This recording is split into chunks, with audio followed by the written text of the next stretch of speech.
Student for the first time यहाँ आए हैं, my name is Kritika Pareek. मैं अकेडमी पर एजुकेटर हूँ और मई 20 से रेगुलर इस चैनल पे क्लासेस ले रही हूँ, स्पेशली पेपर 1 की। और अन अकेडमी पे मैं ज्योग्राफी पढ़ाती हूँ पेपर 2 के लिए आपके।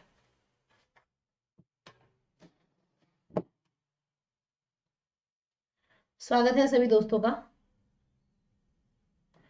Very very good afternoon everyone. आ जाइए लाइव जल्दी से, और जितने भी स्टूडेंट्स हमारे साथ में लाइव आए हैं वो वीडियो को शेयर भी करके आइए अपने ग्रुप में, सभी ग्रुप्स में शेयर कर दीजिए। हाय अंकित, हाउ आर यू?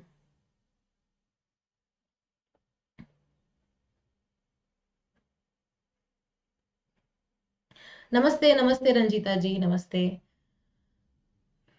सो 2020 के पेपर को आज हम सॉल्व करेंगे, और जो क्वेश्चंस लगेंगे एक्सप्लेनेशन के हैं उन्हें मैं एक्सप्लेन करवाऊंगी। समय आपके पास में होगा 30 सेकंड हर एक क्वेश्चन को करने का।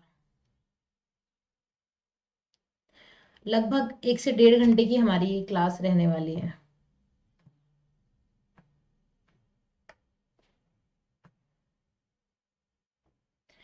Okay, let's start. मैं भी बढ़िया, थैंक यू। तो आज का चलते हैं, आज के अपने पहले सवाल पे। First question,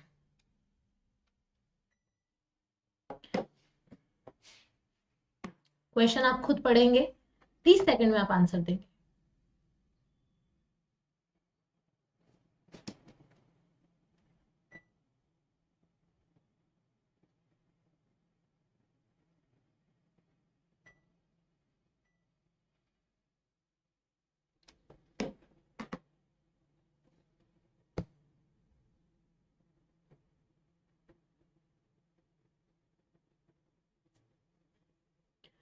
Which of the following is vastly absorbed by the ocean surface? Visible wave radiation, medium wave radiation, long wave radiation and ultraviolet wave radiation. तो सबसे पहले तो हम कुछ ऑप्शंस को एलिमिनेट करेंगे।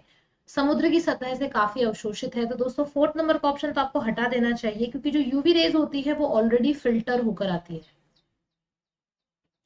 ऑलरेडी वो फिल्टर्ड होती है ओजोन से। ठीक है, तो वो एक नेट डायरेक्टली हमारे एटमोस्फेयर में एंटर नहीं करती है, तो फोर्थ नंबर का हम हटा देंगे। बची हमारे सामने है visible, medium and long wave. तो आप एक चीज ध्यान रखिएगा, ओशन सरफेस की यहाँ पे बात हो रही है, तो ओशन सरफेस को जो एब्जॉर्ब होती है वो लॉन्ग लॉन्ग वेव रेडिएशन होता है। ऐसा इसलिए होता है क्योंकि आपको पता है जो इनकमिंग सोलर रेडिएशन होता है, incoming long wave radiation from the atmosphere is absorb the top millimeters, unlike incoming soft wave radiation that penetrate much deeper. जैसे जैसे हमारी अर्थ गर्म होती है वैसे वैसे एनर्जी जो होती है अलग अलग जगह पे डिस्ट्रीब्यूट होने लगती है, क्योंकि एनर्जी क्रिएट होती है। ठीक है, हमारे यहाँ पे ऑप्शन में आपके सामने 3 तरह की वेव्स आई थी, शॉर्ट, लॉन्ग एंड मीडियम। तो मीडियम वेव्स क्या होती है? मीडियम वेव एक ऐसा वेव्स का रेशियो होता है जो 100 से 1000 मीटर की फ्रीक्वेंसी में चलता है। Long wave radiation electromagnetic radiation होता है जो 3 से 100 पीएम एमिटेड की स्पीड से वो रहता है। तो अगर हमारा जो क्वेश्चन है शॉर्ट वेव सोलर रेडिएशन, जो ऑप्शन है वो सही नहीं है। हमें ऐसा लगता है कि हमें जो इंसुलेशन मिलता है वो शॉर्ट वेव के रूप में मिलता है। ये तो एक ग्लोबल बात है कि मिलता शॉर्ट वेव्स में है, अर्थ लॉन्ग वेव्स में देती है। लेकिन जहां पे बात आ जाती है ऑप्शन को लेकर के, तो उसमें आपका ओशन दिया गया था बहुत ही क्लियरली। तो जो लॉन्ग वेव रेडिएशन होता है वो ओशन सरफेस से सबसे ज्यादा मात्रा में एब्जॉर्ब किया जाता है। नेक्स्ट बताएंगे,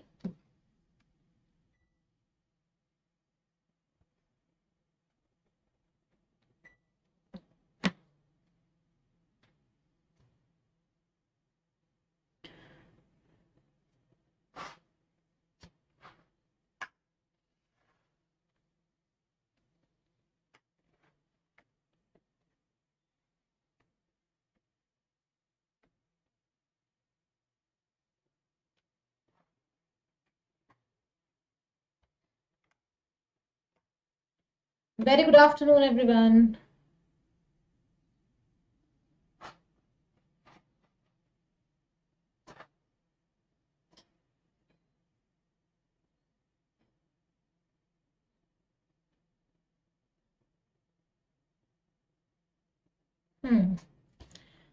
डी आप लोग बता रहे हैं A is not correct but R is correct, और मेजोरिटी उसके पीछे जा रही है, बट आंसर होगा ऑप्शन नंबर ए। तो both are correct and R is the correct explanation of A. Question हमसे बोल रहा है among the state of India Madhya Pradesh recorded highest percentage scheduled tribe population in census 2011। उच्चतम प्रतिशत दर्ज किया है। मध्य प्रदेश भारत के मध्य भाग में स्थित है जहां बड़े पैमाने पर वनों के अंतर्गत कम सड़क संपर्क और पहुंच है। देखिए कैसे है, सॉरी डी डी ही सही आंसर होगा, उल्टा मैंने बता दिया। यहाँ पे अगर हम बात करें, no D is the right answer, sorry, क्योंकि अगर हम बात करते हैं among the state of India Madhya Pradesh में जो स्केड्यूल्ड ट्राइब्ड है एसटी टाइप उनका जनसंख्या सबसे ज्यादा है, पॉपुलेशन वाइज वो सबसे ज्यादा है, लेकिन अगर हम परसेंटेज की बात करते हैं तो उसमें वो सबसे कम चले जाते हैं। देखिए दो अंतर है, 100 लोग हैं, 100 में से अगर मान लीजिए कि 20 व्यक्ति अगर एसटी से आते हैं तो उसका वो 20% होते हैं, ठीक है। वहीं कहीं पे 1000 लोग हैं और 1000 में से अगर 100 लोग एसटी में आते हैं तो वो उसका 10% है। संख्या में 100 लोग ज्यादा है, 20 कम है। वैसे ही सिमिलरली एमपी के अंदर number of population of ST types ज्यादा है बट परसेंटेज वाइज ये कम है। जी हाँ, नॉर्थ ईस्ट के अंदर सबसे ज्यादा आती है, specially in Manipur and Nagaland में एसटी टाइप सबसे ज्यादा है इन परसेंटेज वाइज। समझिए इसको। करेक्ट आंसर है option number A is not correct but R is correct. ऐसा इसलिए होता है क्योंकि मध्य प्रदेश में हाईएस्ट शेड्यूल्ड पॉपुलेशन होती है, मतलब वहां की टोटल पॉपुलेशन का लगभग 14.7% है। मेघालय के अंदर ये लोएस्ट है 2.5% according to 2011 census data. But Mizoram has the highest percentage 95%। अब आप सोच लो मिजोरम की जनसंख्या मध्य प्रदेश से बहुत कम है, लेकिन उस जनसंख्या का 95% जो है वो एसटी ट्राइब्स में आता है। And Madhya Pradesh has 21 of the ST population. This is why assertion is incorrect.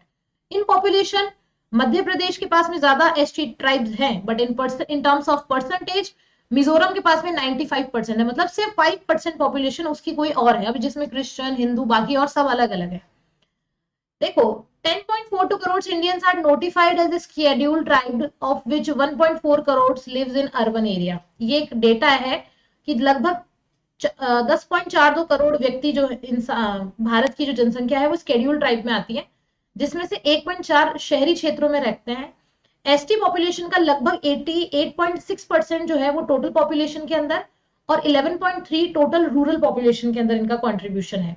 इनके बीच के अगर हम सेक्स रेशियो की बात करते हैं तो 993 फीमेल्स पर 1000 इसमें आती हैं, तो ये एक अच्छा सेक्स रेशियो है। और इसी के अंदर इंक्रीज भी हुआ है 97 से 2001 में, 978 2001 में था, 11 तक आते आते ये 990 हो चुका है। Rest persons are civil servant.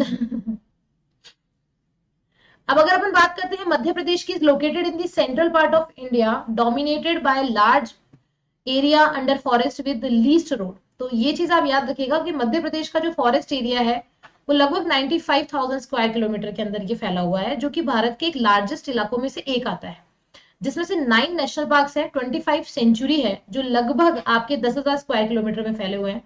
30% area जो है वो फॉरेस्ट कवर में आता है, जो कि रोड कनेक्टिविटी एंड एक्सेसिबिलिटी की वजह से, जिस वजह से वहां पे रोड कनेक्टिविटी एंड एक्सेसिबिलिटी नहीं होती है।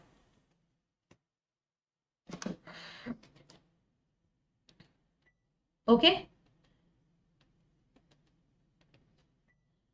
Next, the range of pH value for unpolluted rainwater is between।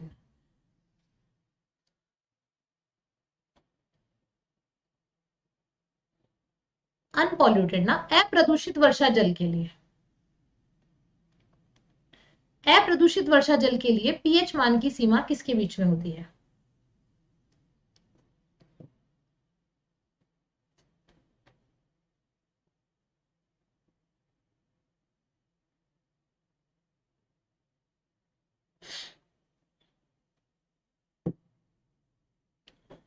आप लोग आंसर दे रहे हैं option number B, yes, pH 5 to pH 6 के बीच में अप्रदूषित, मतलब जो पानी जिसे हम कह सकते हैं प्योर वाटर। एक चीज आप जानिएगा, जो pH स्केल होता है वो 0 से 14 के बीच में होता है, जिसमें 7 जो होता है वो न्यूट्रल को इंडिकेट करता है। 7 जो होता है वो न्यूट्रल होता है, जैसे कि वाटर 7 में आता है। 7 से बिलो माइनस, अगर 7 से नीचे जाते हैं तो वो एसिडिक नेचर को बताता है, 7 से प्लस जाते हैं वो एल्केलाइन नेचर को बताता है। फॉर एग्जाम्पल जो हम जनरली जैसे आप लोग, जैसे रेन वाटर होता है, रेन वाटर का जो पीएच होता है वो 5 to 6 के बीच में होता है। मिल्क का जो पीएच होता है वो 4 to 5 के बीच में होता है, बिकॉज मिल्क अपने नेचर में एसिडिक होता है। वहीं बहुत सारे डिटर्जेंट जो हम यूज करते हैं चाहे वॉशिंग के लिए या क्लीनिंग के लिए, वो सारे एल्केलाइन होते हैं अपने नेचर में। तो देखेंगे कि क्लीन और unpolluted rain has a slightly acidic pH of 5.6 because carbon dioxide and water in the air react together to form carbonic acid, a weak acid। क्योंकि इसके अंदर कार्बन डाइऑक्साइड होती है और वाटर होता है, वो दोनों मिलकर के जब रिएक्शन करते हैं तो वो कार्बोनिक एसिड बनाते हैं। कार्बोनिक एसिड कोई बड़ा एसिड नहीं होता, ये एक वीक एसिड की कैटेगरी में आता है।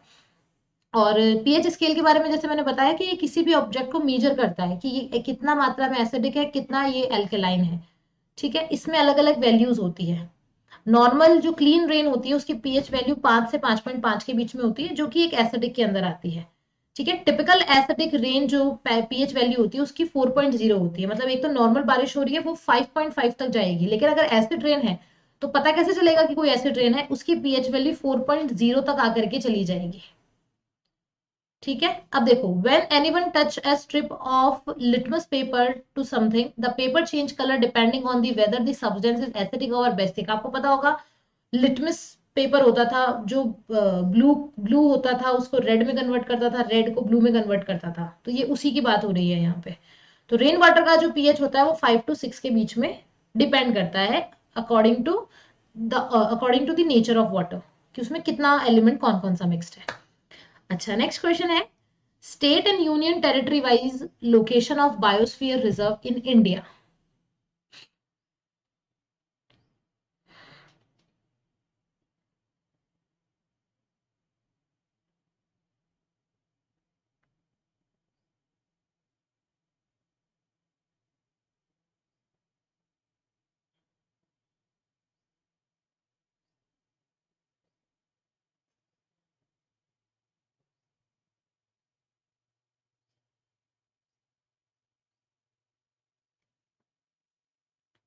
बताइए कौन सा विकल्प सही है।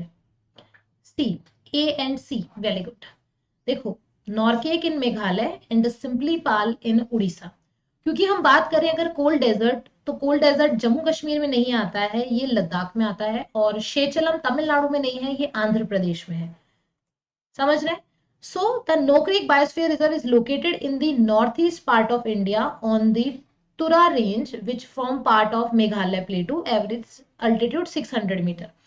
बेसिकली जो प्लेटू रीजन होती है उसकी height minimum 600 metre from sea level होनी चाहिए, तभी उसको हम प्लेटू की संज्ञा देंगे। The entire area is mountainous and Nokrek is the highest peak of Garo hills. गारो खासी जयंतिया 3 हिल्स आती है, जिसकी हाईएस्ट हिल कौन सी है, नॉकरेक है। Rising up 1412 metre. अब हम अगर बात करते हैं आपकी Simsang originate in the north of biosphere reserve the Daring from southern peak and Ganol forts flows toward westward into Brahmaputra River. Simplipal Biosphere Reserve is one of the 8 biosphere reserve designated in India as per the recommendation of the core advisory group expert under the main biosphere program for improvement and relationship between men.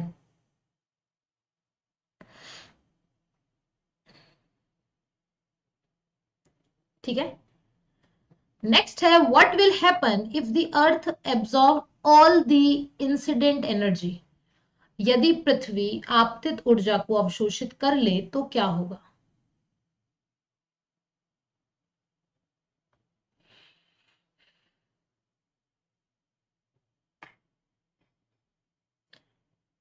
constant heating up, constant cooling up, constant transmission and constant reflection।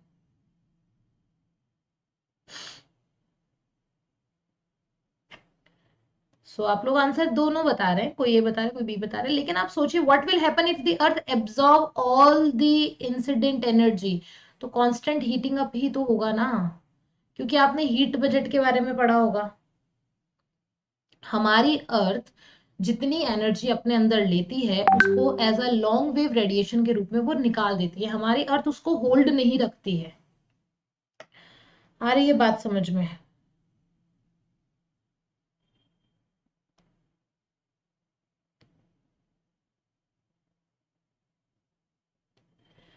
So a heat budget is a perfect balance between incoming heat absorbed by the earth and outgoing heat escaping in form of radiation.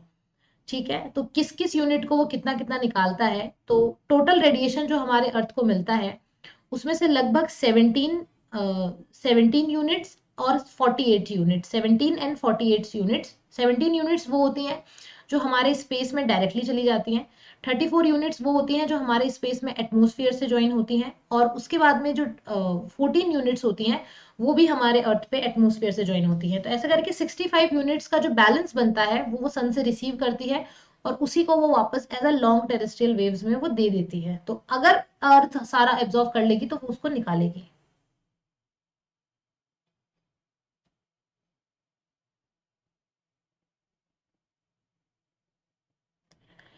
Who among the following gave the concept of unity in diversity? विविधता में एकता की अवधारणा किसने दी थी?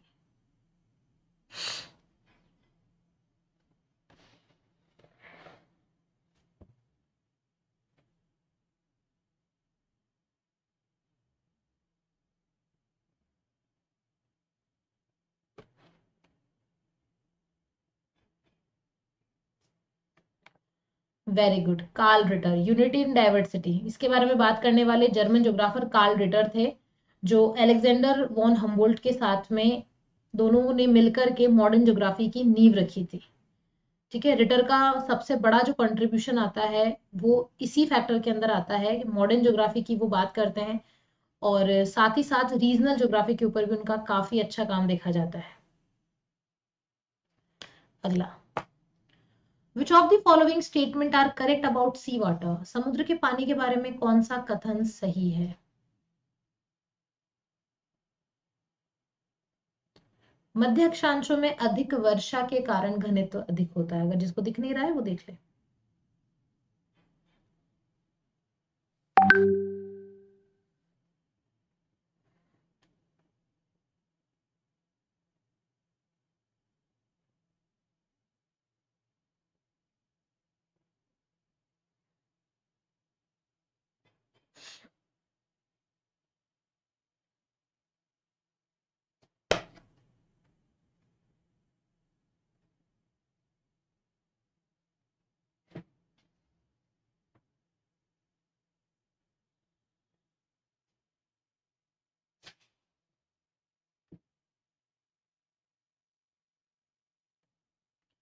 Very good, ए और सी। कौन सा स्टेटमेंट सी वाटर को लेके करेक्ट है? सबसे पहले, the density of sea water depends upon temperature, pressure and salinity. इन तीनों के ऊपर डेंसिटी डिपेंड करती है, क्योंकि जिस भी जगह का टेम्परेचर ज्यादा होगा उस वहीं का, जिस जगह का टेम्परेचर कंपैरेटिवली ज्यादा होगा वहां का सी लेवल भी हाई होगा, और टेम्परेचर अगर कम है, एवोपोरेशन अगर अच्छा है, सी लेवल अगर ज्यादा है तो पानी की डेंसिटी कम होगी।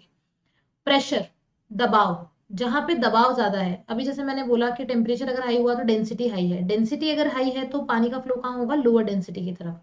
और जो लवणता होती है वो पानी के घनत्व को बढ़ाने में और घटाने में महत्वपूर्ण योगदान देती है। पहला करेक्ट 100%। दूसरा देखेंगे, convergence of water has no effect on density. पानी के अभिसरण का घनत्व पे कोई प्रभाव नहीं पड़ता है। अभिसरण का मतलब होता है पानी का एक जगह से दूसरी जगह पे मूवमेंट करना, जैसे कि तरंगों का चलना, करंट्स का चलना।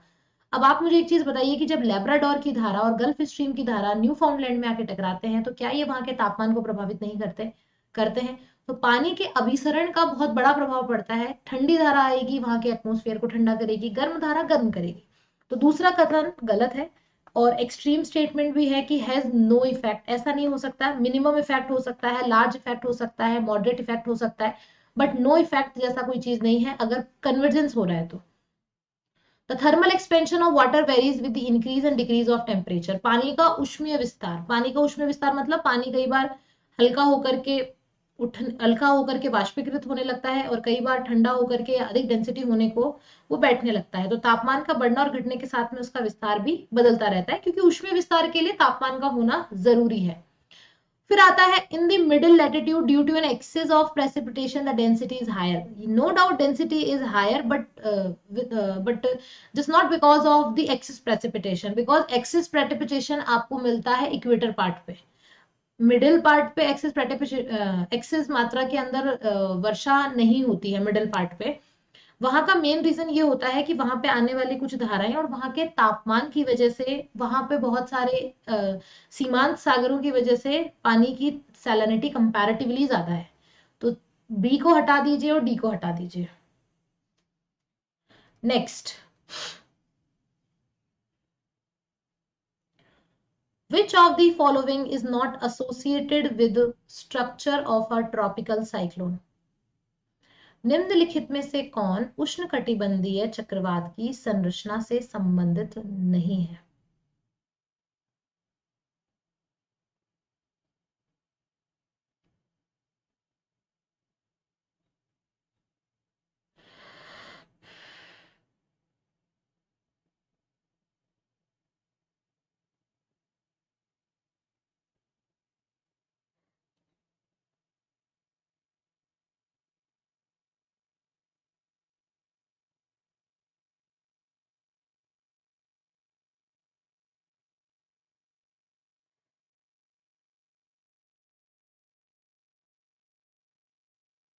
D, Ekman spiral. क्यों? क्योंकि ट्रॉपिकल साइक्लोन और इकमेन स्पाइरल ये क्या होता है? एक इमेज है आपके सामने, इसे समझने की कोशिश कीजिएगा। इकमेन स्पाइरल को हम इकमेन ट्रांसपोर्टेशन से समझ सकते हैं। अब आप देखिए, the net transportation of water due to coupling between wind and surface water is known as Ekman transport. मतलब पानी के अंदर जब भी पानी का एक स्थान से दूसरे स्थान पे आवागमन होता है तो हवा, एक तो ऊपर ऊपरी सतह से ऊपर तो चलती है हवा, और सरफेस वाटर के बीच में जो परिवर्तन आते हैं या बीच से होकर के जो परिवर्तन आते हैं उसे हम इकमेन ट्रांसपोर्ट बोलते हैं। आपको पता है हवाएं ओशियन के ऊपर से चला करती है और जैसे ही वो पानी के ऊपर से चलती है नमी को धारण कर लेती है। इसी वजह से जो पानी होता है ओशियन का, उसको हम रफली 3 कैटेगरीज के अंदर डिवाइड करते हैं। कौन सा? एक सरफेस वाटर जो हवाओं के संपर्क में आता है, एक आपके प्लाइक्लोनिक वाटर, और एक डीप वाटर। मतलब सरफेस वाटर बीच में, और एक जो सबसे नीचे जहां तक सूरज का प्रकाश नहीं पहुंच पाता है। The top most layer is divided by wind. जो सरफेस वाटर होता है जो हवा के संपर्क में रहता है उसको विंड से डिवाइड किया जाता है।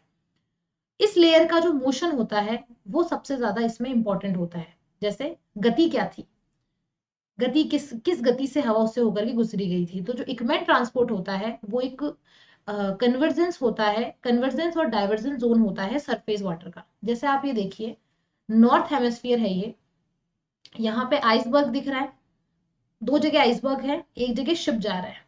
तो आप ये देखेंगे कि हर जगह पे हवा का जो मूवमेंट होगा वो अलग होगा।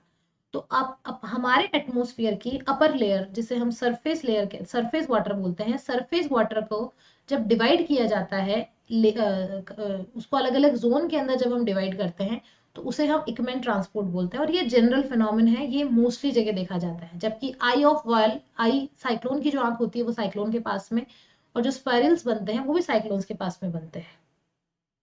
ठीक है जी, आ गया समझ में? कोई डाउट किसी को?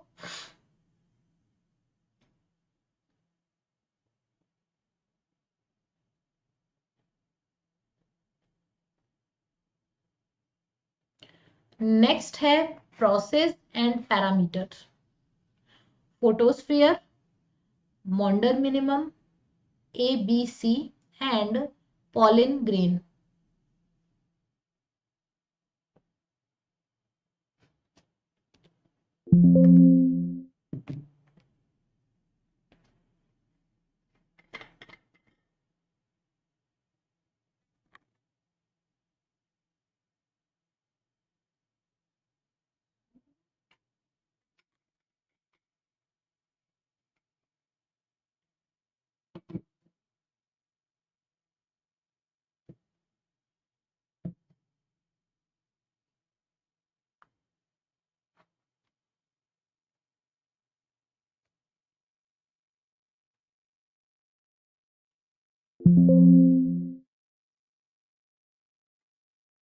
आप लोग आंसर दे रहे हैं 2, वेरी गुड।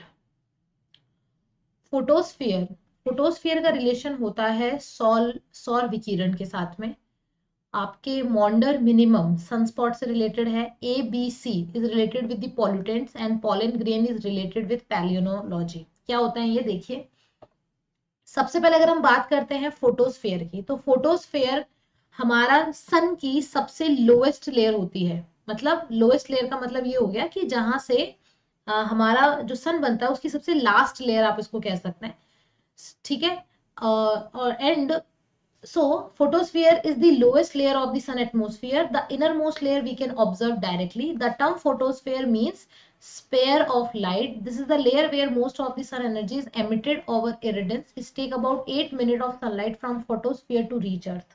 जहां से सन की रोशनी निकलती है वहां से लेके अर्थ तक पहुंचने में लगभग 8 मिनट का समय लगता है।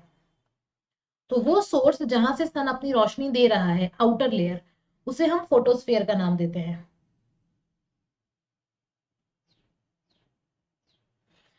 The solar irradiance is the output of light energy from the entire disk of the sun measured at the earth. It is looking at the sun as we would a star rather than an image. अब आपके सामने ABC भी एक term आया था। ABC का मतलब होता है Asian brown cloud. Asian brown cloud एक ऐसी घटना थी जिसमें एयर पॉल्यूशन बढ़ चुका था, और एयर पॉल्यूशन के बढ़ने के लिए मेजर रिस्पॉन्सिबल रीजन माना गया था एटमोस्फेयर में निकलने वाली जहरीली गैसें, और वो गैसें मेजरली एग्रीकल्चरल एक्टिविटीज की वजह से निकलती थी। एशियन ब्राउन क्लाउड का सबसे ज्यादा effect south Asia, south east Asia और चाइना के अंदर पड़ा था, यहाँ पे सबसे ज्यादा।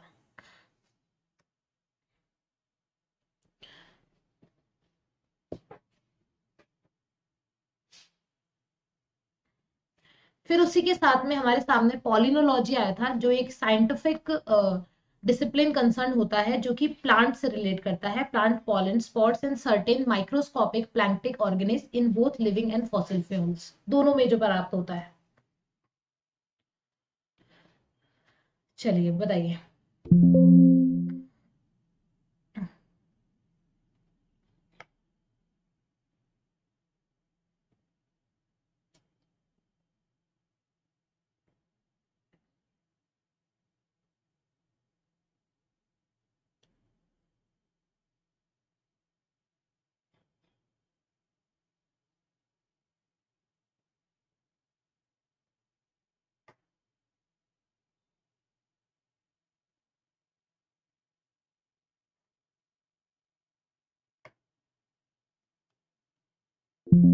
क्वेश्चंस आपने पढ़ लिया होगा। Culture, cultural complex, cultural region and cultural integration.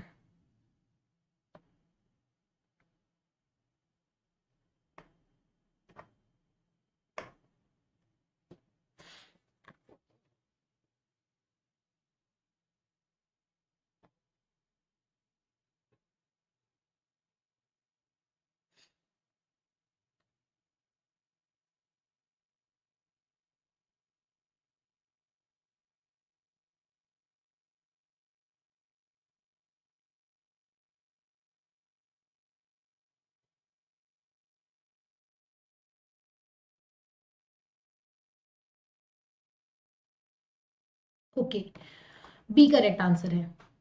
देखिए, जनरली कल्चर की अगर बात आती है तो कल्चर क्या होता है? कल्चर एक ऐसा स्पेशलाइज्ड बिहेवियर होता है जो एक पर्टिकुलर ग्रुप अडॉप्ट करता है। जैसे हर दुनिया के किसी भी कोने में चले जाइए, सारे इंसान हैं, वही एक सेम ह्यूमन बॉडी होती है सबकी, लेकिन सबके लिए अपने अपने पैमाने अलग होते हैं। क्यों? क्योंकि वो एक पर्टिकुलर ग्रुप है जो एक स्पेशल बिहेवियर को अडॉप्ट कर रहा है, ठीक है। कल्चरल कॉम्प्लेक्स हम किसको बोलेंगे? जिसमें संस्कृति के वो लक्षण आते हैं जो फंक्शनली एक दूसरे से जुड़े हुए हैं, मतलब हम कार्य के आधार पर उसको अपने से जुड़ रहे हैं, इसे हम कल्चरल कॉम्प्लेक्स बोलते हैं। कार्यात्मक रूप से परस्पर जुड़े हुए हैं, ठीक है। कल्चरल रीजन का मतलब वो होता है वो क्षेत्र जो किसी सांस्कृतिक विशेषता के आधार पर एक दूसरे से जुड़ा हुआ है। और कल्चरल इंटीग्रेशन का मतलब होता है तकनीकी और वैचारिक उपप्रणाली की इंटरलॉकिंग प्रक्रिया। देखिए, वैसे तो अलग अलग सब सारे राइटर्स की अपनी अपनी डेफिनेशंस हैं। जैसे कि मैं बात करती हूँ कल्चरल इंटीग्रेशन की, तो वो क्या होता है? Cultural integration is when individual from one culture adopt practices from another culture without diminishing their own. This has been called globalization due to the example of cultural integration that exist. For example, मान लीजिए कि कोई एक person है, वो हिंदू है, ठीक है, और उसका एक पर्टिकुलर फ्रेंड है जो कि मुस्लिम है, ठीक है। अब यहाँ पे कल्चरल इंटीग्रेशन क्या होगा कि मान लीजिए कि कोई हिंदू है और हिंदुओं ने मुस्लिमों की एक पर्टिकुलर प्रैक्टिस को अडॉप्ट किया। फॉर एग्जाम्पल मुस्लिम धर्म में जो जैसे जुआ खराब माना जाता है, ड्रिंकिंग खराब मानी जाती है, तो मान लीजिए कि उसने उस प्रैक्टिस को अडॉप्ट किया कि नहीं मैं भी नहीं करूंगा, या ऐसा है किसी भी एक चीज को देख करके। फॉर एग्जाम्पल उनके अटायर को अडॉप्ट किया कि आपका जो अटायर है वो बहुत अच्छा लगता है, या मान लीजिए कि मुस्लिम पर्सन ने हिंदुओं के अटायर को अडॉप्ट किया, पहनावे को अडॉप्ट किया, तो उसे हम क्या बोल देंगे कि उसने अपने कल्चर को कोई नुकसान नहीं पहुंचाया, बस सिर्फ उसने किसी दूसरे कल्चर की कुछ एक अच्छी बातों को अडॉप्ट किया है, तो इसको हम कल्चरल इंटीग्रेशन का नाम दे देंगे। ठीक है। अगला, which of the following vegetation species do not pertain to tropical thorn forest? निम्नलिखित में से कौन सी वनस्पति प्रजाति उष्णकटिबंधीय कांटेदार वनों से संबंधित नहीं है?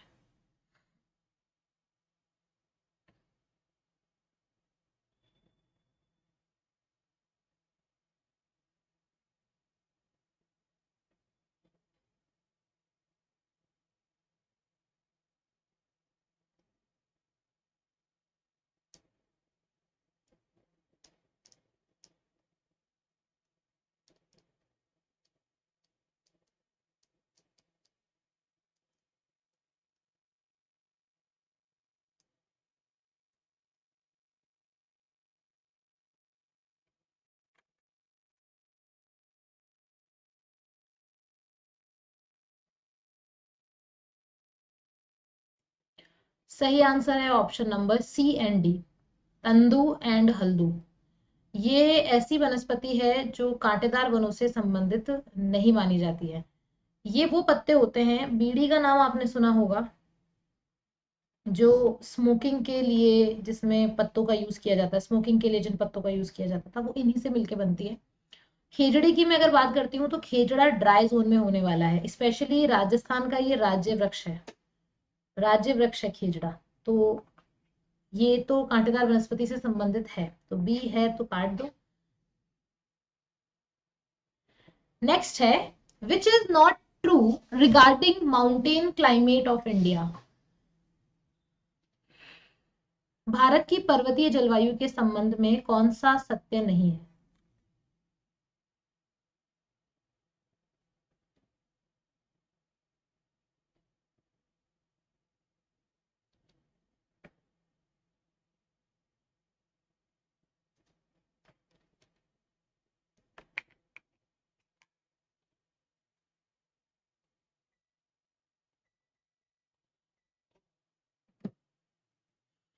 दोस्तों वीडियो को शेयर करते चलिए, कमी नहीं आनी चाहिए, ज्यादा से ज्यादा लर्नर्स होने चाहिए क्लास में।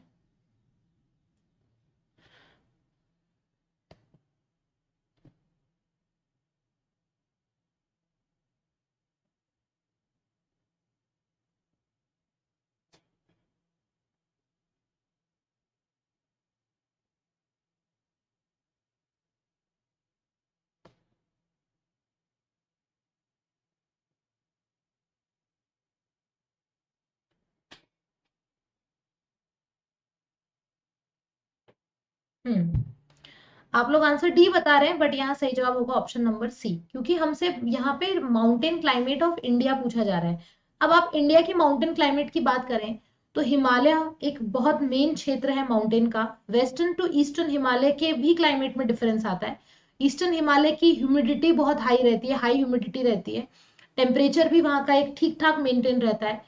और वहीं अगर हम बात करते हैं uncertain character of rainfall with draft prawns and crop failure, सूखे की आशंका भी रहती है, फसल खराब होने के साथ साथ वर्षा की अनिश्चित प्रकृति भी वहां पे रहती है।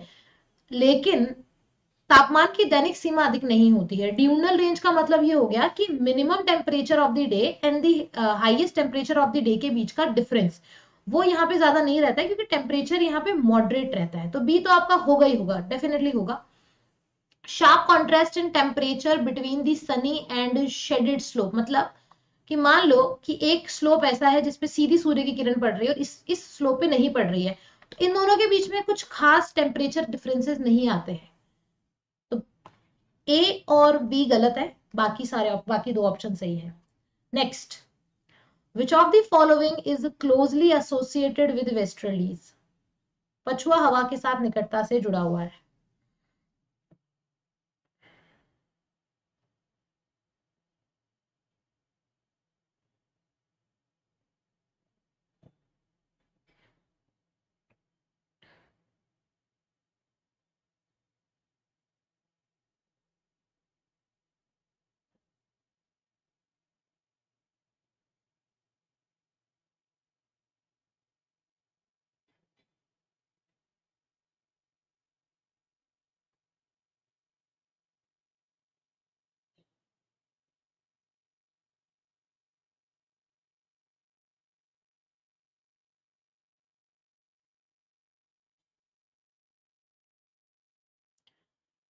इट इज वेरी क्लियर, बहुत ही क्लियर है ये आंसर, ए और डी। ए और डी पछुआ हवाओं के साथ में जुड़ा हुआ है, क्योंकि आप देखेंगे ऑल ओवर वर्ल्ड में पछुआ हवाओं का जो डायरेक्शन होता है, ये equator 0 degree, 30 degree and this is 60 degree. Okay, 35 degree के आसपास क्या बनता है, हाई प्रेशर बेल्ट बनता है। हाई प्रेशर बेल्ट से हवाएं दो डायरेक्शन में डिवाइड हो जाती है। एक डायरेक्शन आपका बन जाता है पोल की तरफ, जिसे हम वेस्टर्ली बोलते हैं। एक चला जाता है इक्वेटर की तरफ, जिसे हम ट्रेड विंड्स कहते हैं। तो जो वेस्टर्ली होती है वो basically 35 latitude to 60 degree latitudes के बीच में चलती है। तो गरजती 40, पवन 50 और चीखती 60। 40, 40, 50, 50, 60, 60। तो ये सारे आपके किस में आते हैं, वेस्टर्लीड्स में आते हैं। ये आपके इससे कंप्लीटली संबंधित है, और रॉसबी वेव्स संबंधित है। अब आपके सामने एक सवाल आया था, वाकर सर्कुलेशन। वाकर सर्कुलेशन क्या है, अल्नीनो की घटना से जो संबंधित है उसे हम वाकर सर्कुलेशन कहते हैं, और वो पैसिफिक ओशन से रिलेट करता है। Pacific ocean and Indian ocean, specially specially in the part of Indonesia and Australia. ठीक है, तो वाल्कर सर्कुलेशन जो है वो तो अल्नीनो लानिनो से संबंधित है, तो सी आपका नहीं होगा। ठीक है, बॉयल्स का गैस फ्लो यहाँ पे काम नहीं करेगा, तो सी हटा दो और बी हटा दो, आंसर आपका क्लियर। नेक्स्ट है, who is usually given the credit for establishing the validity of the idea that there was an ice age during which ice sheet covered much of the North Europe? Jukes, Agassiz, Ramsay and W. Pank.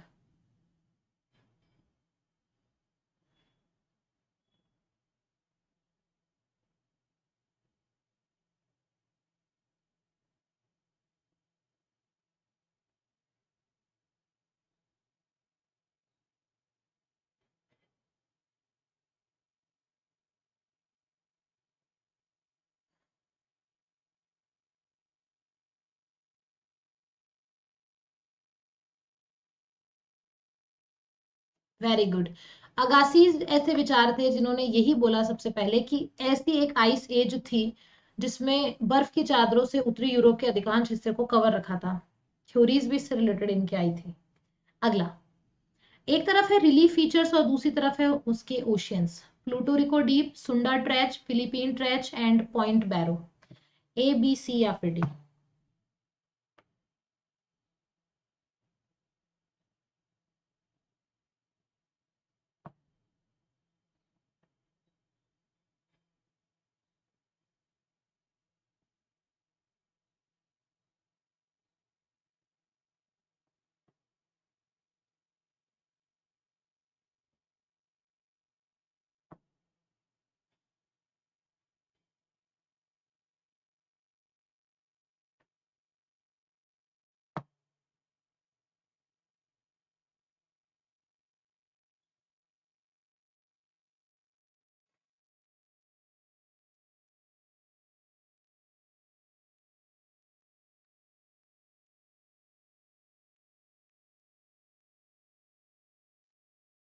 A, B, C या फिर D?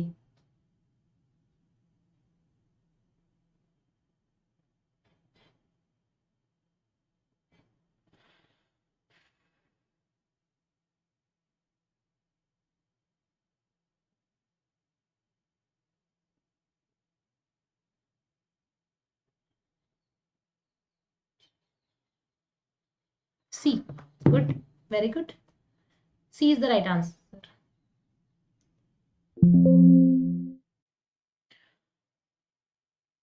बिल्कुल correct answer है option number C.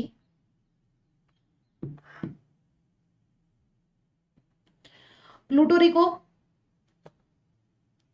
Atlantic, Sunda trench Indian, Philippines Pacific and point Barrow Arctic. एक बार हम map बना करके इनको एक बार देख लेंगे ताकि और क्लियर हो जाए।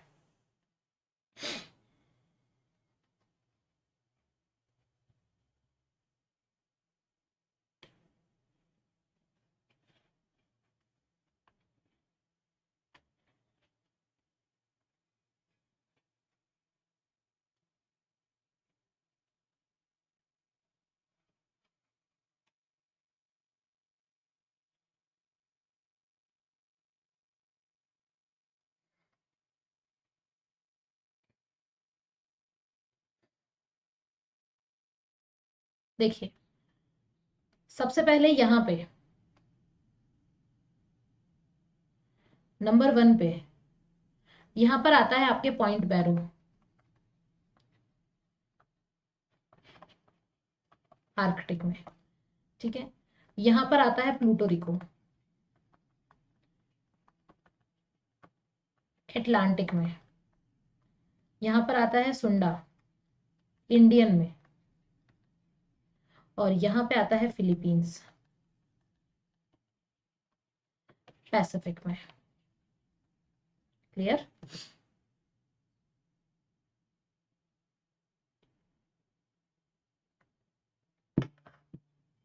Okay, next question. Which of the following group of state and union territory recorded more than 35% of urban population according to census 2011 data?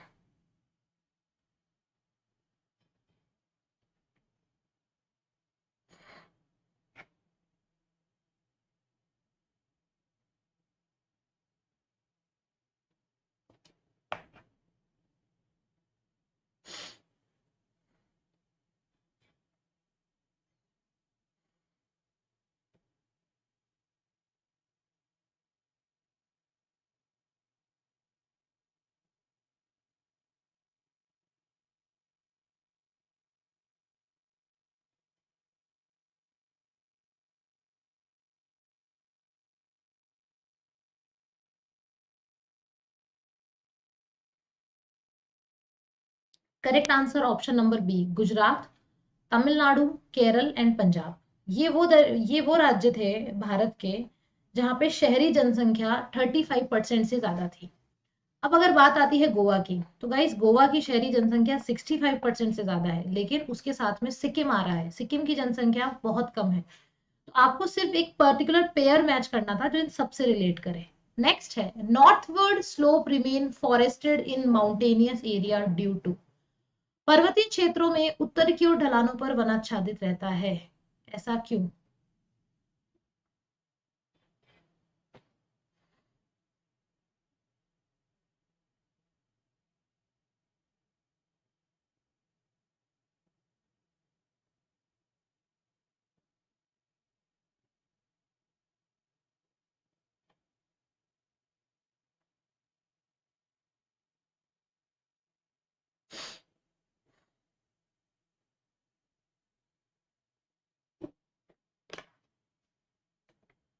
Correct answer होता है रेडिएशन इंटेंसिटी, विकिरण तीव्रता। डिफ्यूजन ऑफ हीट तो उत्तर और दक्षिण दोनों भागों में रहता है, पश्चिम भागों में भी रहता है। विकिरण तीव्रता यहाँ पे सही जवाब होगा। सेंसिबल हीट होने का मतलब नहीं है कि हर जगह वो सही काम करे। अगला सवाल है, environmental determinism was criticized and opposed by. पर्यावरणीय नियतिवाद की आलोचना और विरोध किसके द्वारा किया गया था?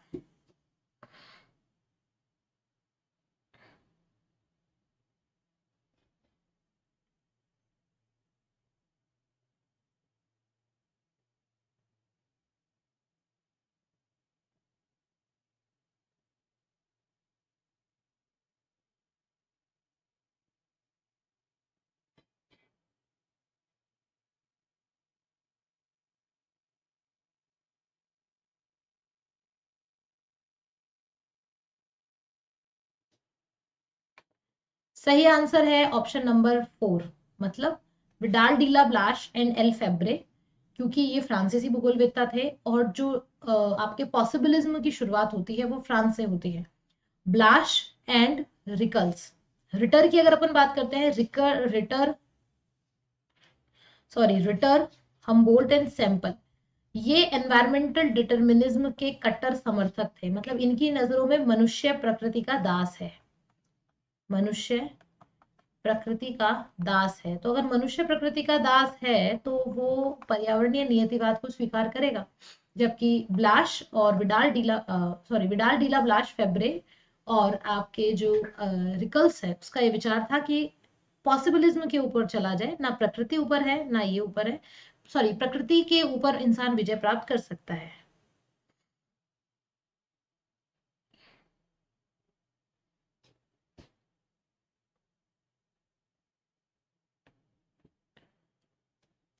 अगला,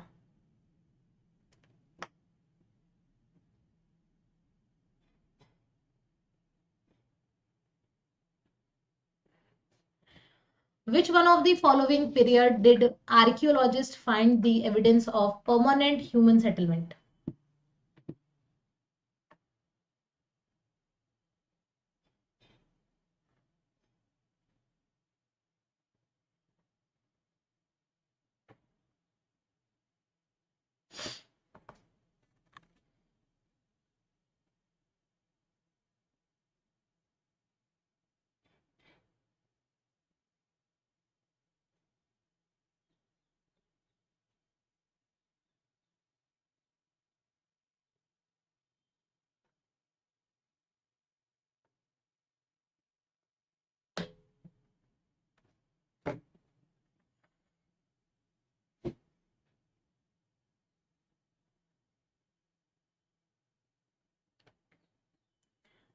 नियोलिथिक पीरियड, नवपाषाण काल। स्थायी मानव बसावट के जो प्रमाण मिलते हैं वो नवपाषाण काल में मिलते हैं। नेक्स्ट इज, ये बात बताइए, कोरिलेशन कोफिशिएंट मेथड से रिलेटेड सवाल है।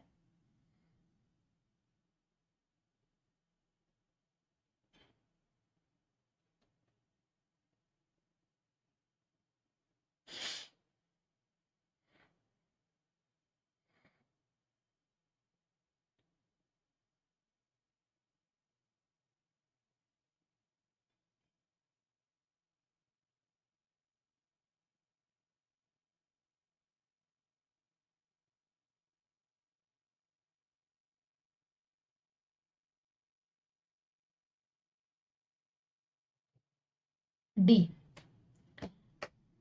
देखिए, आर, आर जो होता है +10 indicates a perfectly negative correlation and minus indicate perfectly positive correlation। थोड़ा सा +1 पूरी तरह से नकारात्मक दिखाता है, दर्शाता है। प्लस आ जाने से यहाँ पे उसको हम सकारात्मक नहीं कह देते हैं, क्योंकि जो इसके पैरामीटर्स हैं उसमें प्लस का आना नकारात्मक से संबंध होता है और माइनस में चला जाना धनात्मक से संबंध होता है। अगला है, the economic zone of India from the coast line extend up to a distance of. समुद्र तट से भारत का आर्थिक क्षेत्र कितनी दूरी तक फैला हुआ है, कितने न्यूक्टिक मील्स तक ये फैला हुआ है?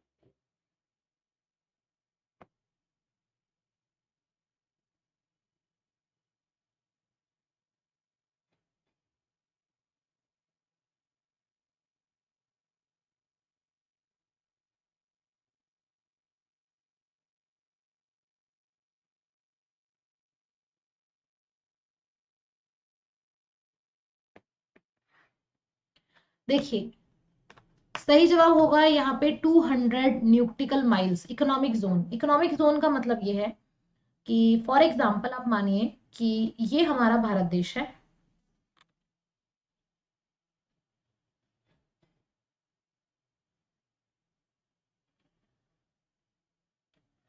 ठीक है, ये भारत देश की बाउंड्री है। अब मान लो कि मैंने यहां से भारत की बाउंड्री स्टार्ट की, यहां से कॉन्टिनेंटल शेल्फ स्टार्ट हुआ, continental shelf then continental slope और फिर उसके बाद में आपका आगे का आ गया। अब आप देखिए इसको थोड़ा सा ध्यान से देखना, ये अगर भारत की मेन बॉर्डर है,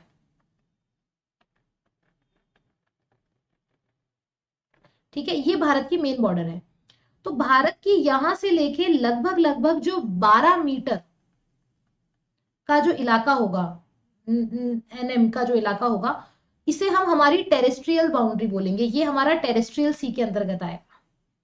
देन इससे थोड़ा सा आगे लगभग आपके 24 एनएम का जो एरिया होगा, उसे हम हमारा कॉन्टिजियस सी का नाम दे देंगे। एंड यहां से लेके जो 200 का इलाका होगा, 200 माइल्स का, वो हमारा एक्सक्लूसिव इकोनॉमिक जोन कहलाएगा। आगे बात समझ में, मतलब यहां तक भारत का अधिकार है, फिर इससे आगे जो होगा वो कॉमन हो जाएगा। इसे हम हमारा मैरीटाइम इकोनॉमिक जोन भी कहते हैं भारत का।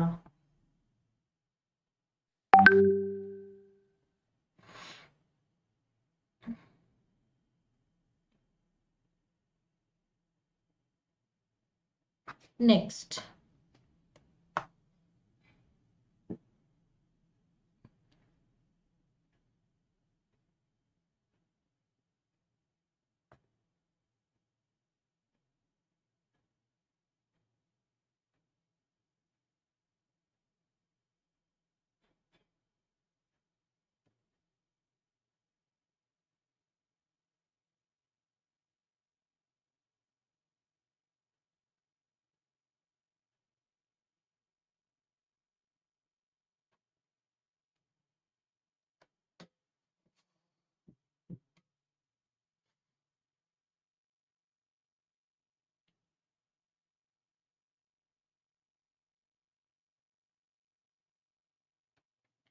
सही आंसर है option number A, which of the following describe centre place model. तो special pattern of urban and outlying area based on the flow of goods and service, वस्तुओं सेवाओं के प्रवाह के आधार पर शहरी और बाहरी क्षेत्रों का स्थानिक pattern.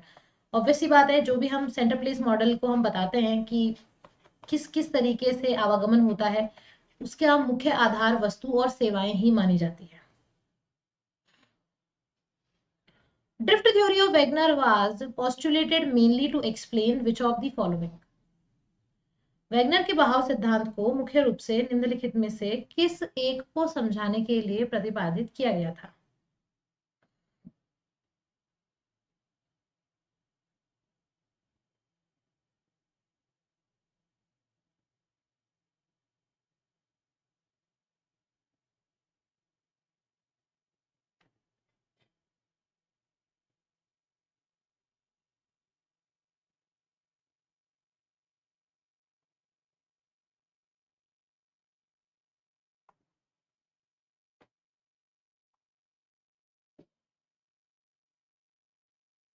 Very good, option number D, पहला most important ice age and glacier movement को दर्शाने के लिए, और दूसरा क्लाइमेटिक चेंज को बताने के लिए। क्योंकि अल्फ्रेड वेगनर ने ऑल दो जितने अपनी थ्योरीज दी हैं, मेजर जो उनकी एक थ्योरी थी कॉन्टिनेंटल ड्रिफ्ट, वो जियोमॉर्फोलॉजी से रिलेटेड थी, but basically he was a climatologist, और उन्होंने जलवायु पैटर्न को समझाने के लिए तभी तो उन्होंने बताया कि इतने मिलियन ईयर्स पहले इस घटना ऐसी थी, अब इतने मिलियन ईयर्स पहले घटना ऐसी हुई, तो वो क्लाइमेट पैटर्न को समझा रहे थे, ग्लेशियर्स मूवमेंट को समझा रहे थे।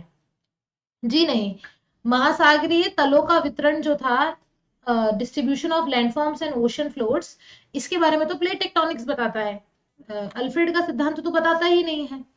Geological similarities of coast and glaciation, तटों और हिमनदों की भूवैज्ञानिक समानताएं, ऐसा है ही नहीं। सो आंसर आपका आएगा ऑप्शन नंबर 4। अगला है, which of the following faunal group has the highest percentage of endemic species. निम्नलिखित में से किस जीव समूह में स्थानिक प्रजातियों का प्रतिशत उच्चतम है।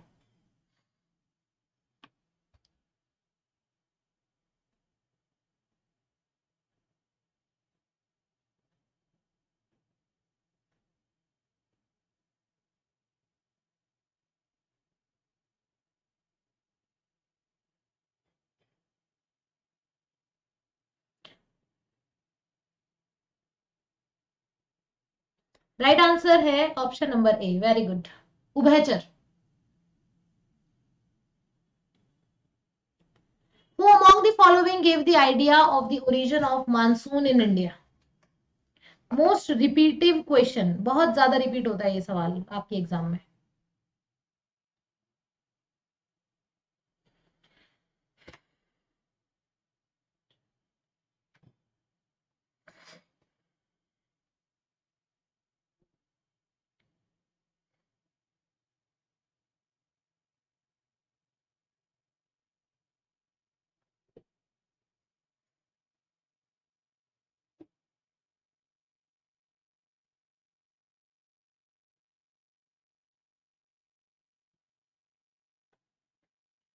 अल मसूदी, मानसून का आइडिया अल मसूदी ने दिया था। एम से आप इसको याद कर सकते हो, क्योंकि अल मसूदी, अल बरूनी, इब्न खालदून, बहुत ज्यादा कंफ्यूजन होता है। तो मानसून का एम और मसूदी का एम बराबर है। अल मसूदी ने सबसे पहले भारत में मानसून की शुरुआत की बात की थी। अगला, arrange the given region state in ascending order of wind and cyclone damage risk zone. मतलब ascending means lowest to highest.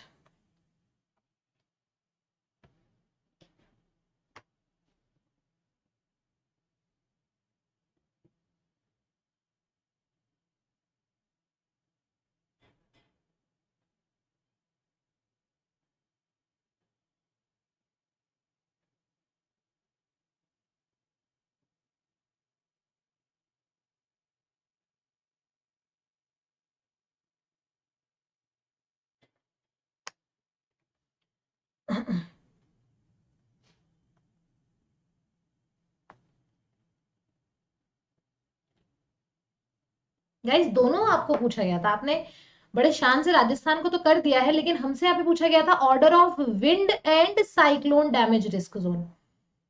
ठीक है, तो विंड का रिस्क राजस्थान में कम क्यों लगता है आपको? यहाँ तो भंवरे सबसे ज्यादा चलते हैं, क्योंकि ये एक ऐसा सूखा क्षेत्र रह गया कि जहां पे सिचुएशंस होती हैं।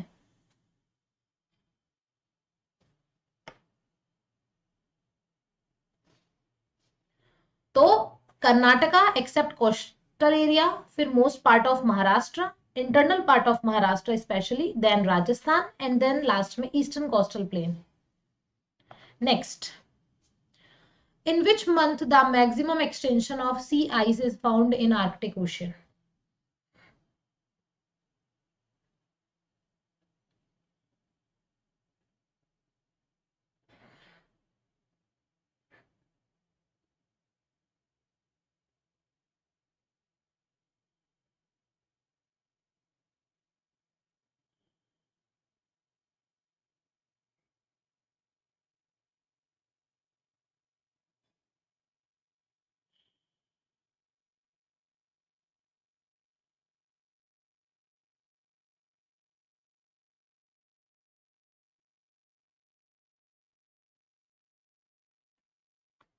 मई।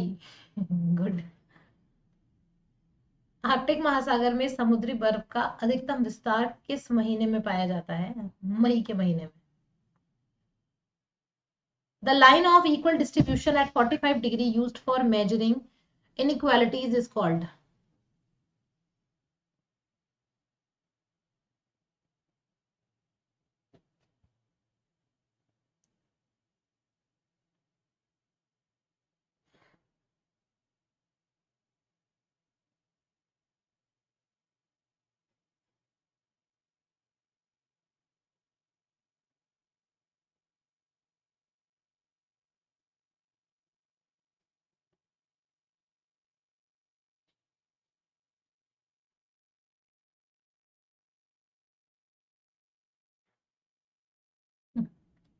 Very good, Lorenz curve.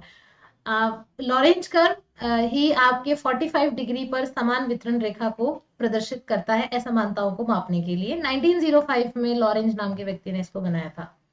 मुझे लगता है सबसे ज्यादा जो वेट रहता है कर्व को लेके वो लॉरेंज कर्व का रहता है। कोई भी ऑप्शन आ जाए, कोई भी क्वेश्चन आ जाए, अगर लॉरेंज कर्व उसमें है तो हम आंसर लॉरेंज कर्व को ही करेंगे। इतना ज्यादा प्रेम है लॉरेंज कर्व से। नेक्स्ट है goals of national water mission, और दूसरा है आइटम लक्ष्य ए बी 1 2 3 4, सॉरी 1 2 3 5 और उनके ऑप्शन है।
आप लोग ए आंसर दे रहे हैं, सही जवाब होगा ऑप्शन नंबर 4।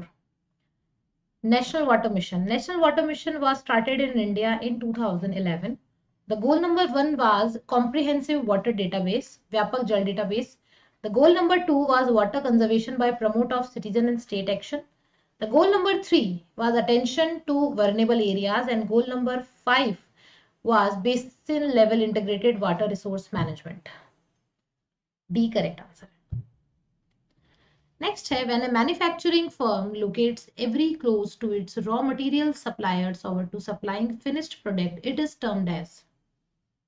जब कोई निर्माण फर्म अपने कच्चे माल के आपूर्तिकर्ताओं या तैयार उत्पादों की आपूर्ति के बहुत करीब स्थित होती है तो इसे क्या कहा जाता है?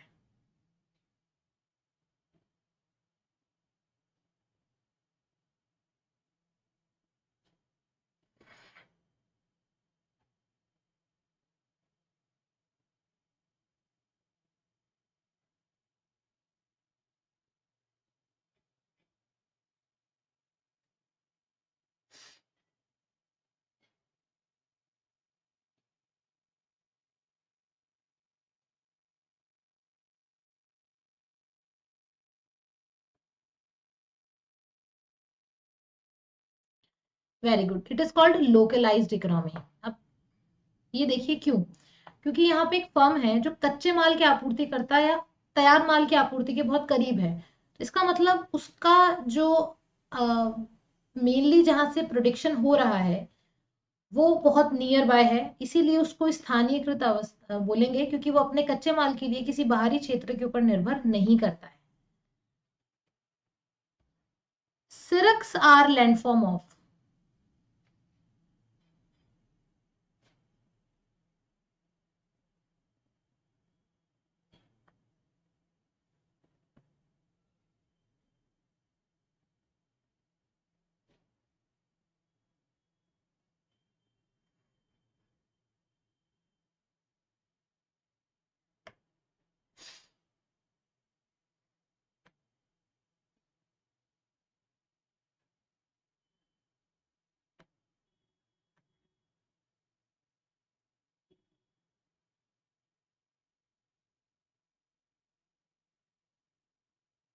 बताइए।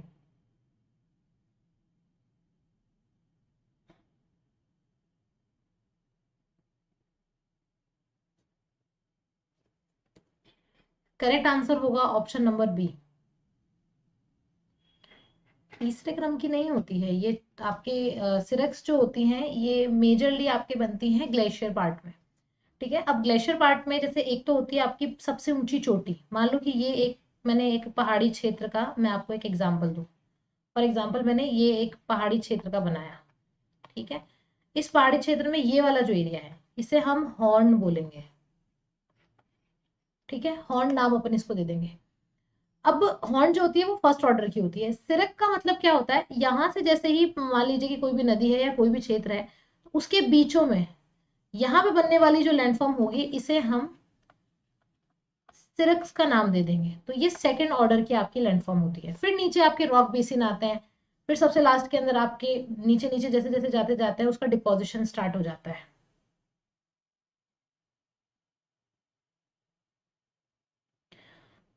हाय मैम, हम अन अकेडमी पर नीट पढ़ना चाहते हैं। एक बार आप क्लियर करिए मुझे, आप नीट की बात कर रहे हैं कि नेट की बात कर रहे हैं?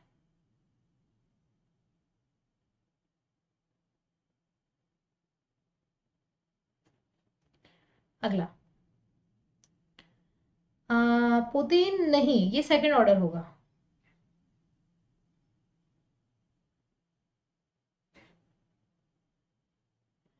Which one of the following exert maximum tide producing force on the ocean water?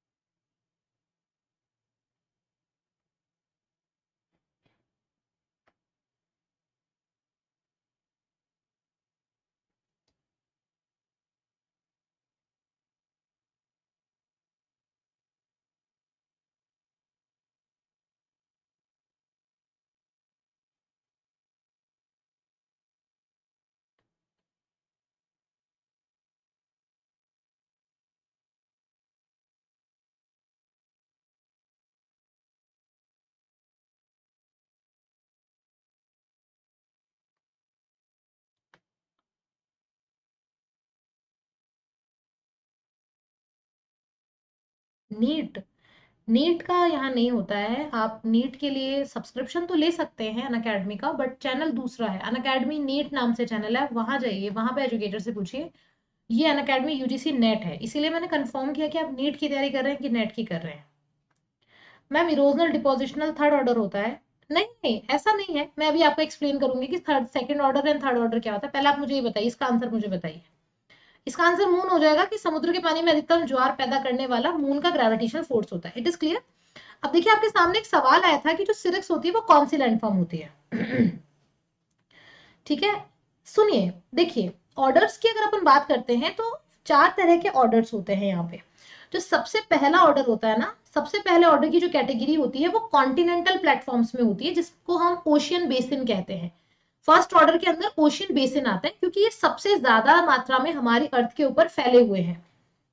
Okay, अब फिर आते हैं आपके सेकंड ऑर्डर। सेकंड ऑर्डर के अंदर आपके रिलीफ्स इंक्लूड होते हैं। स्पेशली रिलीफ्स का मतलब कॉन्टिनेंटल राइज हो गई, स्लोप्स हो गए, आपके प्लेन्स हो गए, रिट्स हो गई, सबमरीन कैनियंस हो गई, ये सब मतलब उभरे हुए कुछ स्थल को इसमें हम शामिल करते हैं। और थर्ड ऑर्डर जो होता है, थर्ड ऑर्डर स्पेशली, उसके अंदर हम वैलीज, हिल्स, जॉर्ज, इन सबको हम शामिल करते हैं third and fourth fourth order के अंदर। तो जैसे मैंने आपको बताया सेकंड ऑर्डर, तो ये एक उभरी हुई स्थलाकृति होती है सिरप को, इसलिए हम इसको सेकंड ऑर्डर में शामिल करते हैं। क्लियर? पुतीन, क्लियर है आपको? हरिशंकर, अंकित, जिसको जो जो डाउट थे, आई होप अब आपको क्लियर हो गया होगा।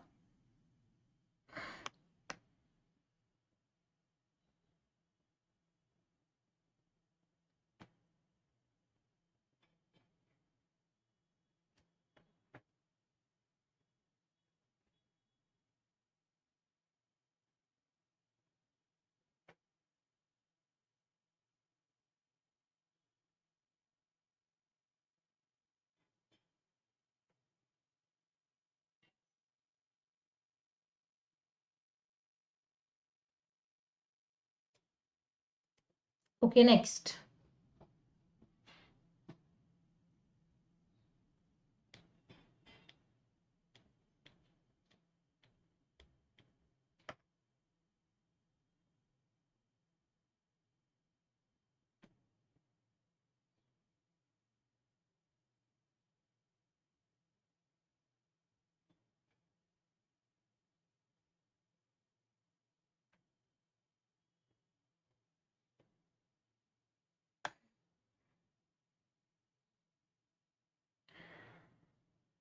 हाँ, बिल्कुल बिल्कुल, पुतिन ने सही कहा। बेसिकली जो ऑर्डर्स होते हैं ये डिपेंड करते हैं कि सबसे पहले किन का निर्माण हुआ और सबसे लास्ट में किन का निर्माण हुआ। जैसे फर्स्ट ऑर्डर में मैंने आपको बताया ओशियंस, कॉन्टिनेंट्स, तो वो दुनिया, हमारे देश, हमारी ऑल ओवर वर्ल्ड की सबसे पहली लैंडफॉर्म थी। सेकंड के अंदर फिर माउंटेन्स बने, फिर मैदानों का निर्माण हुआ, और फिर थर्ड के अंदर जाते जाते वैलीज का निर्माण हुआ। इसका मतलब जब से ओरिजिन हुआ है अर्थ का, तब से लेकर अब तक किस टाइम में कौन सी लैंडफॉर्म बनी। राइट आंसर है B, Eschel, after it Ratzel, Hettner and Troll. Troll का ड्यूरेशन 1975 तक का था। नेक्स्ट, बताइए।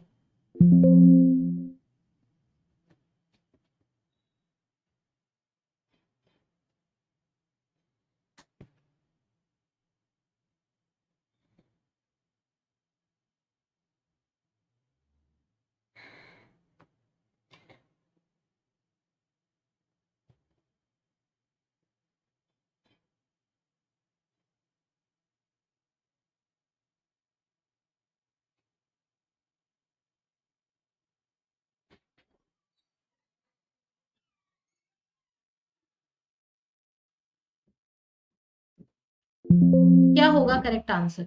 Choose the correct answer.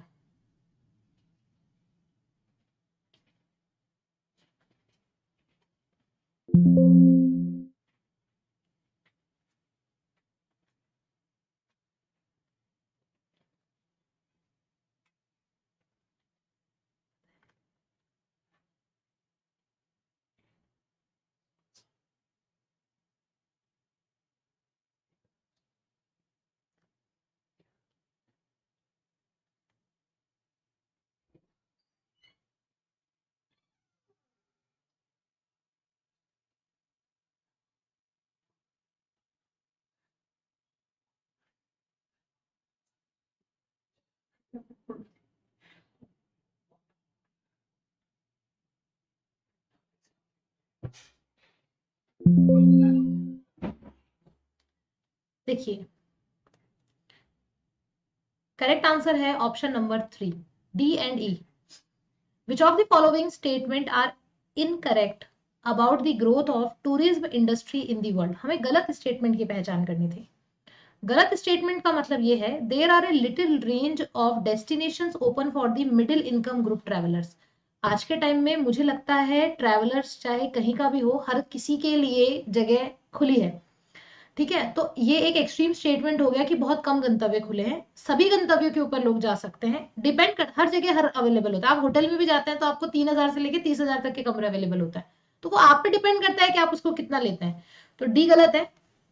People from developing countries now dominate the global tourism. एक तरफ आप बोल रहे हो कि जो मिडिल क्लास इनकम ग्रुप के लोग होते हैं उनके लिए डेस्टिनेशंस कम है, दूसरी तरफ आप बोल रहे हो कि टूरिज्म को तो चलाते ही विकासशील देशों के लोग हैं। तो दोनों ही स्टेटमेंट एक्सट्रीम है और ऑपोजिट है, तो ये बिल्कुल नहीं होंगे।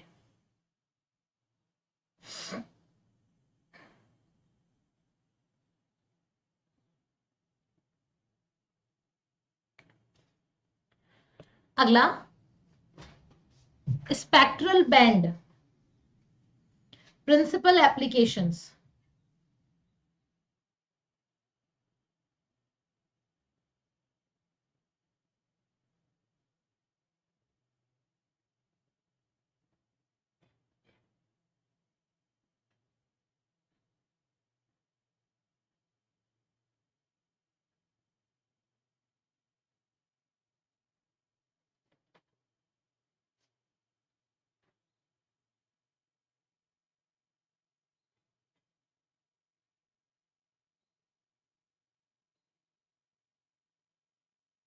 Blue green red thermal.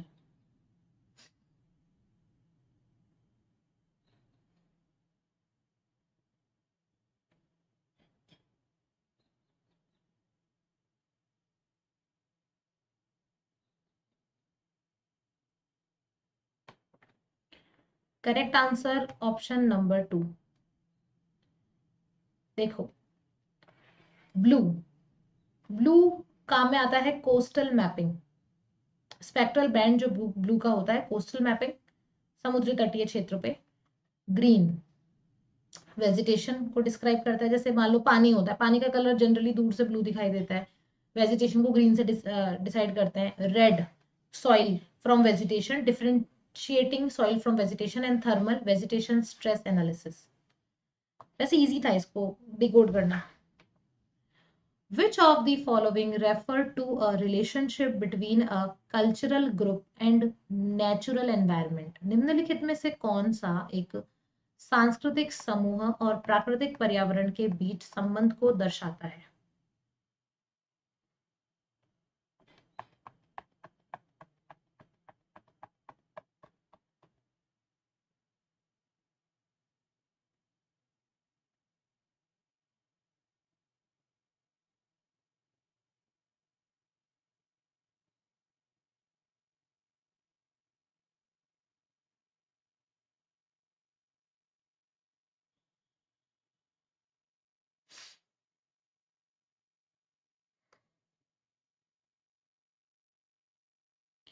It is called cultural ecology. एक सांस्कृतिक समूह प्राकृतिक पर्यावरण के बीच संबंध को दर्शाता है, इसे हम कल्चरल इकोलॉजी का नाम देते हैं। अगला है, which one of the following states and union territory in India have recorded high decrease in infant mortality rate during last 3 decades? निम्नलिखित में से कौन सा एक राज्य संघ राज्य क्षेत्र भारत के पिछले 3 दशकों के दौरान शिशु मृत्यु दर में उच्च कमी दर्ज की गई है?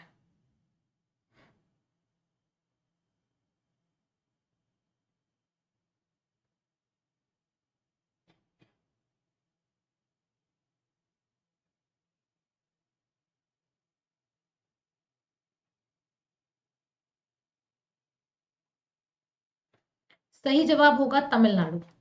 Next, who among the following were the beliefs of environmental determinism?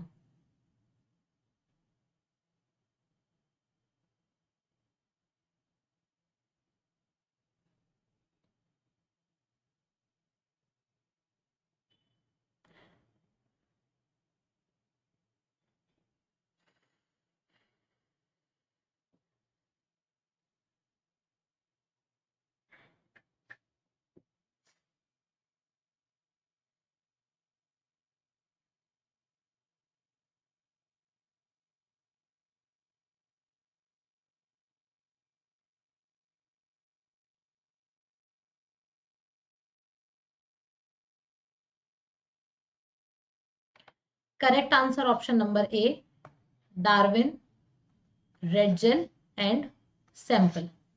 Ratzel की शिष्या थी ये। डार्विन के सिद्धांतों को रेडजेल ने फॉलो किया, रेडजेल के सिद्धांतों को डार्विन ने सैंपल ने फॉलो किया। ए, सी एंड डी।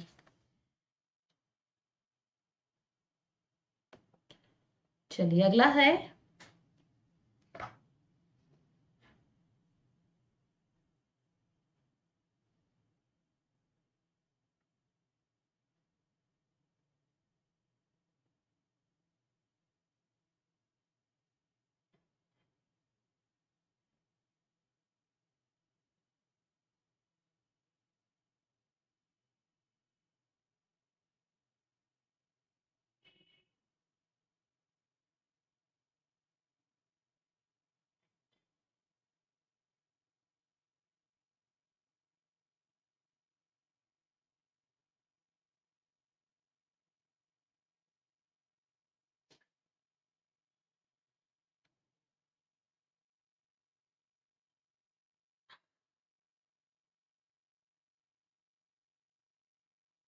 दोनों ही गलत है।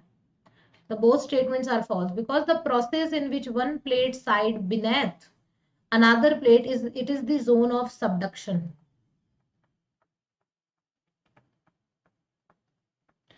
Right? Zone of subduction. The sea floor spreading become more prominent along the zone of convergence. No, because in zone of convergence दो प्लेट एक दूसरे के पास में आती है। जोन ऑफ डाइवर्जेंस में दो प्लेटें दूर जाएगी, इसीलिए मैग्मा को स्पेस मिलेगा बाहर आने का और वो जमेगा। जमने से यहाँ पे न्यू क्रस्ट का फॉर्मेशन होगा। इस वजह से उल्टा बोल दिया यहाँ पे। मैम जी किस ईयर के पीवाईक्यूज हैं? ये हैं आपके 2020 के। The concept of Lebesgue theorem became popular in the discipline of political geography after the publication of राजनीतिक भूगोल के अनुशासन में लेबेस्ग थ्योरम की अवधारणा किसके प्रकाशन के बाद लोकप्रिय हुई?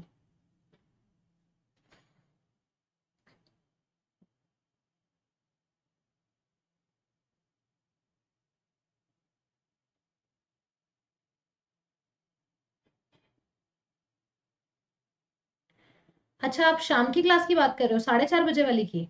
वही 2021।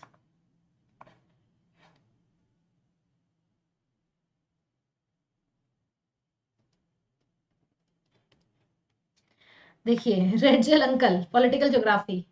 लेबेस्ग थ्योरम की अवधारणा पॉलिटिक्स ज्योग्राफी के प्रकाशन के बाद हुई थी, और इस अवधारणा को जो सबसे बड़ा रोल प्ले किया था वो रेडजेल ने किया था। Identify the term associated with ozone measurement. Ozone माप से जुड़े पदों की पहचान करें।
Very good. करेक्ट आंसर है option number A, Dobson and spectrophotometer. ये दोनों ही आपके ओजोन को मेजर करने के काम आते हैं। बात अगर करते हैं पायरानोमीटर की, ये विंड डायरेक्शन को, आपकी प्लेनीमीटर को विंड की स्पीड को, और सॉरी एनीमोमीटर विंड की स्पीड को, और प्लेनीमीटर किसी भी क्षेत्रफल में जो अनइवन क्षेत्रफल होता है जहां पे उसके क्षेत्रफल को मापने के लिए इसका यूज किया जाता है। The term which describe that population will continue to grow even after fertility rate decline is known as. वह शब्द जो बताता है कि प्रजनन दर में गिरावट के बाद भी जनसंख्या में वृद्धि जारी रहेगी के रूप में जाना जाता है।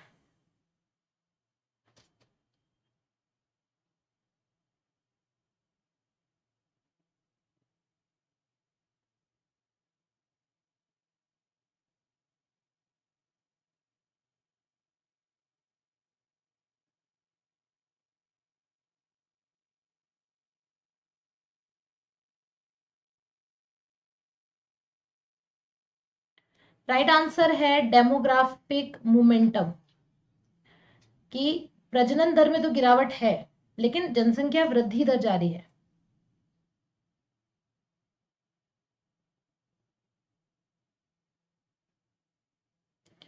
देखिए, प्राकृतिक वृद्धि दर तो वो होती है जिसमें समान रूप से वृद्धि होती है। जनसंख्या की प्राकृतिक वृद्धि दर मतलब जन्म और मृत्यु को बराबर जन्म दर बटे मृत्यु दर से निकाली जाती है, वो एक प्राकृतिक वृद्धि दर है। प्रजनन दर की महिलाओं द्वारा एक वर्ष के अंदर महिलाओं द्वारा कितना जन्म हुआ है ये उसको दर्शाता है। डेमोग्राफिक मोमेंटम बताता है कि प्रजनन दर में गिरावट है, लेकिन जैसे मान लो पहले 2 बच्चे, किसी की एवरेज मान लो किसी के 3 बच्चे हो रहे थे, अभी 1 हो रहा है, तो प्रजनन दर में तो गिरावट है लेकिन जनसंख्या वृद्धि जारी है। नेक्स्ट है the GIS based map can be updated, edited, displayed and viewed in Google web portal.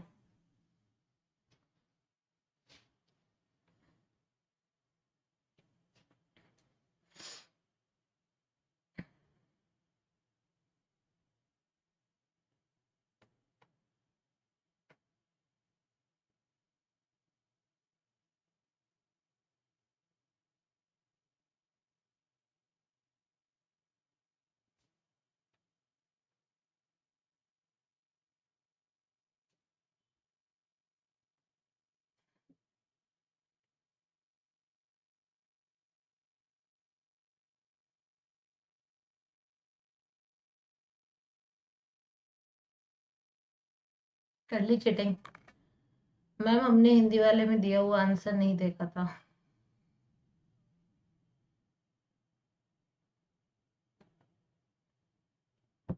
देखो भाई, हाँ क्योंकि ये सारे सही, updated, edited, displayed, view in Google web portal. Actually शायद मेरा ध्यान कहीं और था तो मुझे खुद को नहीं आइडिया लगा कि ये आंसर दिख रहा है। अब तो नहीं दिख रहा, अब करो।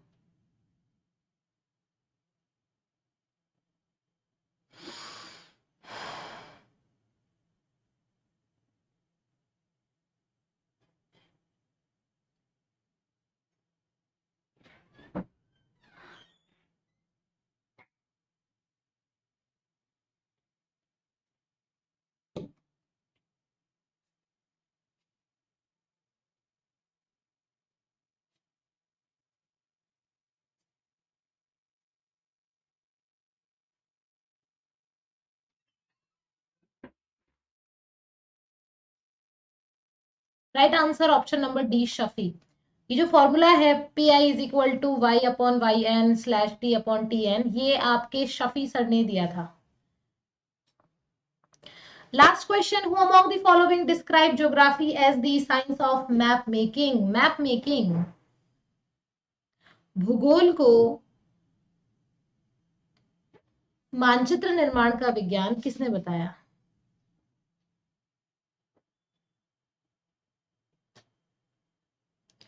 हरी बहुत आगे आ गए, शफी अंकल 1990 वाले नहीं है ये 1950s वाले हैं, 1950s to 60s वाले हैं। गाइज राइट आंसर होगा option number D, Ptolemy. Guys millets ने नहीं बताया था, थेल्स ने नहीं बताया था मानचित्र निर्माण। Who is the father of cartography? Claudius Ptolemy, Ptolemy ने ही तो बताया था। Ptolemy was the Roman geographer.